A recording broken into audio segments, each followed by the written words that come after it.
സുഖിയൻ ഉണ്ടാക്കാനുള്ള പരിപാടി നമുക്ക് തുടങ്ങാം. അപ്പോൾ അതിനായിട്ട് ഞാനിവിടെ 3 ഏത്തയ്ക്ക ഒന്ന് നടുകെ പിളർന്ന് വെച്ചിട്ടുണ്ട്. ഇനി നമുക്കത് ബോയിൽ ചെയ്തെടുക്കാം, കുഞ്ഞിയെടുക്കാം എന്നുള്ളത് നമ്മുടെ ആദ്യത്തെ സ്റ്റെപ്പ് എന്ന് പറയുന്നത്. അപ്പോൾ അതിനായിട്ട് ഞാനൊരു ഇഡ്ഡലി പാത്രമൊക്കെ എടുത്തിട്ടുണ്ട്. അതിലേക്ക് നമ്മുടെ ഏത്തയ്ക്ക വെച്ച് കൊടുക്കാം.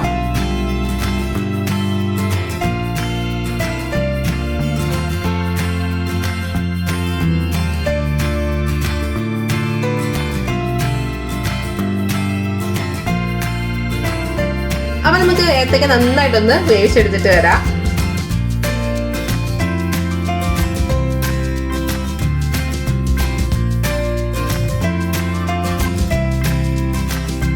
അപ്പൊ നമ്മുടെ ഏത്തയ്ക്കൊക്കെ നന്നായിട്ട് നമ്മൾ പുഴുങ്ങിയെടുത്തിട്ടുണ്ട്. അപ്പൊ ഏകദേശം 10 മിനിറ്റോളം വന്നു കേട്ടോ എനിക്ക്. അപ്പൊ നമ്മൾ അധികം പഴുത്ത ഏത്തയ്ക്കാണെങ്കിൽ അധികം നേരം ഒന്നും വേണ്ടി വരില്ല നമുക്ക് നന്ന് പുഴുങ്ങിയെടുക്കാനായിട്ട്. ഇനി നമുക്ക് ബാക്കിയുള്ള പരിപാടിയിലേക്ക് കടക്കാം. അപ്പൊ നമ്മൾ പുഴുങ്ങിയെടുത്ത ഏത്തയ്ക്ക എല്ലാം നമുക്കൊരു ബൗളിലേക്ക് ആഡ് ചെയ്ത് കൊടുക്കാം.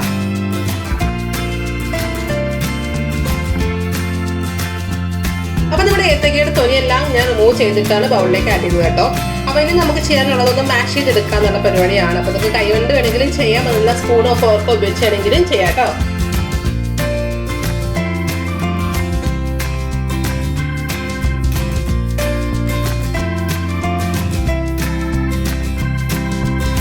അപ്പൊ നമ്മുടെ ഏത്തയ്ക്കൊക്കെ നമ്മൾ മാഷ് ചെയ്ത് എടുത്തിട്ടുണ്ട്. ഇപ്പൊ ഞാൻ കുരു ഒന്നും റിമൂവ് ചെയ്തിട്ടില്ലായിരുന്നു. അപ്പൊ നിങ്ങൾക്ക് റിമൂവ് ചെയ്യണമെന്നുണ്ടെങ്കിൽ റിമൂവ് ചെയ്തതിന് ശേഷം മാഷ് ചെയ്തെടുക്കാം. അതെല്ലാം മാഷ് ചെയ്യുന്ന സമയത്ത് കുരു വിസിബിൾ ആവുമല്ലോ, ആ സമയത്ത് വേണമെങ്കിൽ റിമൂവ് ചെയ്ത് കിടന്നാൽ മതി കേട്ടോ.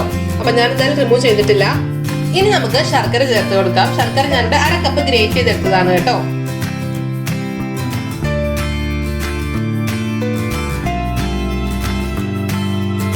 അടുത്തത് തേങ്ങ ചിരകി എടുത്തതാണ്. 1 കപ്പ് തേങ്ങ ചിരകിയതോടെ ആഡ് ചെയ്യാം.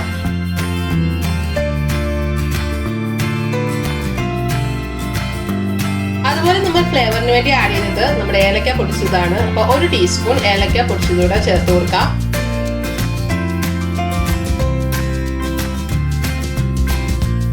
അപ്പൊ നമ്മുടെ എല്ലാ ഇൻഗ്രീഡിയൻസും നമ്മൾ ബൗളിലേക്ക് ആഡ് ചെയ്തിട്ടുണ്ട്. എല്ലാം കൂടെ ചേർത്ത് നമുക്ക് നന്നായിട്ടൊന്ന് മിക്സ് ചെയ്തെടുക്കാം. അതുകൊണ്ട് തന്നെ ചെയ്യാൻ പ്രത്യേകം ശ്രദ്ധിക്കണം കേട്ടോ.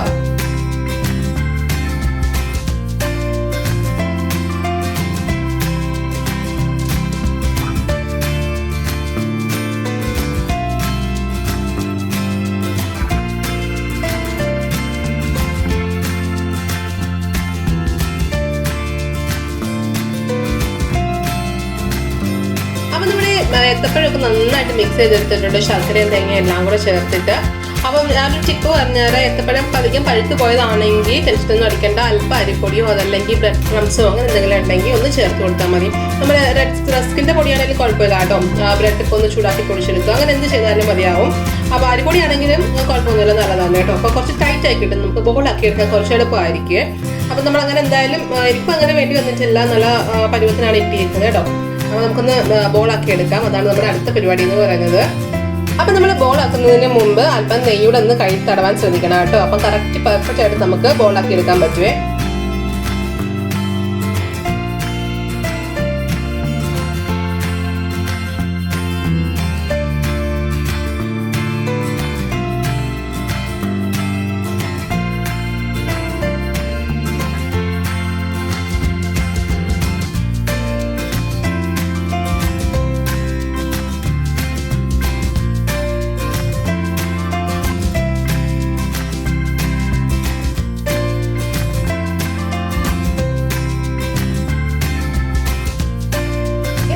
സുഖിയൻ ഡിപ്പ് ചെയ്തെടുക്കാനുള്ള ബാറ്ററോടെ തയ്യാറാക്കി എടുക്കാം. 1 കപ്പ് മൈദ നമുക്ക് ബൗളിലേക്ക് ആഡ് ചെയ്യാം.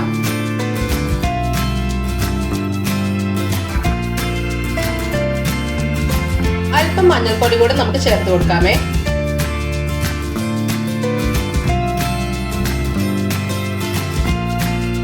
ബാറ്ററിന് ആവശ്യമായിട്ടുള്ള ഉപ്പൂടെ നമുക്ക് ചേർത്ത് കൊടുക്കാം.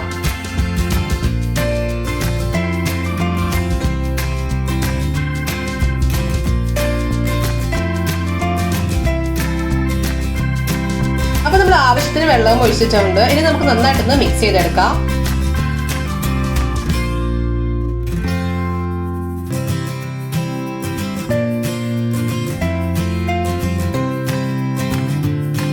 അപ്പോൾ നമ്മൾ ഓൾറെഡി നമ്മുടെ ബാറ്റർ സെറ്റ് ആക്കിയിട്ടുണ്ട്. അതുപോലെ നമ്മൾ ബോൾസ് റെഡിയാക്കി എടുത്തിട്ടുണ്ട്. അപ്പോൾ നമുക്ക് ചെയ്യാനുള്ള പരിപാടി എന്ന് വെച്ച് കഴിഞ്ഞാൽ ബാറ്ററിൽ ജസ്റ്റ് ഒന്ന് ഡിപ്പ് ചെയ്തിട്ട് എണ്ണയിലിട്ട് വറുത്തെടുത്താൽ മാത്രം മതി കേട്ടോ. അപ്പോൾ ടെമ്പറേച്ചർ മെയിൻറ്റെയിൻ ചെയ്യാൻ പ്രത്യേകം ശ്രദ്ധിക്കുക. അപ്പോൾ നല്ല ടെമ്പറേച്ചറിൽ ഇട്ട് തന്നെ ഹൈ ഫ്ലെയിമിൽ വെച്ചിട്ട് തന്നെ എണ്ണ നന്നായിട്ട് ചൂടാക്കി എടുക്കുക. അതിനുശേഷം നമ്മുടെ സുഖിയൻ ഇട്ടതിന് ശേഷം ഉണ്ടല്ലോ ടെമ്പറേച്ചർ ഒന്ന് കുറച്ച് വെച്ചേക്കുക, മീഡിയം ഫ്ലെയിമിലാക്കി വെച്ചേക്കുക കേട്ടോ. അപ്പോൾ എന്തൊക്കെ ഒരുപാട് സമയമൊന്നും വേണ്ടി വരില്ല, ഒരു 3 മിനിറ്റൊക്കെ വേണ്ടി വരത്തുള്ളൂ കേട്ടോ. അപ്പോൾ അപ്പം തന്നെ നമ്മൾ തിരിച്ചും മറിച്ചും വിട്ട് നന്നായിട്ട് മുരിച്ചെടുക്കുക. ഔട്ടർ കോട്ടിങ് ഒന്ന് ക്രിസ്പി ആയിട്ട് വരും. നമുക്ക് അതുവരെ മാത്രം എടുക്കാം. ചെറിയൊരു ഗോൾഡൻ ഷെയ്ഡൊക്കെ വരുന്നതിന് വരെ നമുക്ക് അങ്ങോട്ടും ഇങ്ങോട്ടും തിരിച്ചോട്ട് എടുത്താൽ മതി. അതുപോലെ നമ്മൾ എണ്ണയിൽ നിന്ന് കോരി മാറ്റുമ്പോഴും ടെമ്പറേച്ചർ ഒന്ന് കൂട്ടിയിട്ടേക്കുക കേട്ടോ. അപ്പോൾ ഒട്ടും എണ്ണ കുടിക്കത്തില്ല നമ്മുടെ സുഖിയൻ. നേന്ത്രപ്പഴച്ചോറ് ഒട്ടും എണ്ണ കുടിക്കാതെ നമുക്ക് കിട്ടുവേ. അങ്ങനെ നമ്മൾ നന്നായിട്ട് തിരിച്ചും മറിച്ചുമൊക്കെ ഇട്ട് നിന്ന് മരിച്ചെടുത്തിട്ടുണ്ട്. ചെറിയൊരു ഗോൾഡൻ ഷെയ്ഡൊക്കെ വരാൻ തുടങ്ങി കണ്ടില്ലേ. ഈ പരുവാകുമ്പോൾ നമുക്ക് എണ്ണയിൽ നിന്ന് കോരി മാറ്റാം. അങ്ങനെ നമ്മുടെ സൂപ്പർ ടേസ്റ്റി ആയിട്ടുള്ള നേന്ത്രപ്പഴ സുഖിയൻ ഇവിടെ റെഡി ആയിരിക്കുകയാണ്. അപ്പൊ എങ്ങനെ ഉണ്ടായിരുന്നു നമ്മുടെ ഇന്നത്തെ റെസിപ്പി? അടിപൊളിയല്ലേ? അപ്പൊ സൂപ്പർ ടേസ്റ്റിയാണ്, കുട്ടികൾക്ക് എല്ലാവർക്കും ഇഷ്ടപ്പെടും. അപ്പൊ ഇനി ഏത്തപ്പഴം കഴിക്കാത്ത കുട്ടികളൊക്കെ ഉണ്ടെങ്കിൽ ഇങ്ങനൊന്ന് ട്രൈ ചെയ്ത് നോക്കിയാൽ മതി കേട്ടോ. അവരൊക്കെ വേഗം കഴിച്ചോളും. അപ്പൊ ഇവിടെ മോൻ അങ്ങനെ കഴിക്കുന്നുണ്ട്, അതുകൊണ്ട് കുഴപ്പമില്ല. അപ്പൊ നല്ലൊരു റെസിപ്പിയാണ്, എല്ലാവരും ട്രൈ ചെയ്ത് നോക്കുക. ട്രൈ ചെയ്ത് നോക്കിയിട്ട് നിങ്ങളുടെ അഭിപ്രായങ്ങളൊക്കെ കമന്റ് ബോക്സിൽ ഇടുക. വീഡിയോ ഇഷ്ടമായി കഴിഞ്ഞാൽ ലൈക്ക് ചെയ്യുക, ഷെയർ ചെയ്യുക. ആദ്യമായിട്ട് വീഡിയോസ് കാണുന്നവരൊക്കെ ഉണ്ടെങ്കിൽ ചാനൽ ഒന്ന് സബ്സ്ക്രൈബ് ചെയ്ത് വെക്കണേ. തൊട്ടടുത്തുള്ള ബെല്ലൈക്കൺ കൂടെ ഒന്ന് എനേബിൾ ചെയ്തേക്കും കേട്ടോ. അപ്പൊ വീഡിയോസ് ഒന്നും മിസ്സാവാതെ എല്ലാം കാണാനും പറ്റേ. ഇതുപോലത്തെ നല്ല നല്ല റെസിപ്പീസുമായിട്ട് നമുക്ക് വീണ്ടും കാണാം. അതുവരെ ബൈ, ടേക്ക് കെയർ.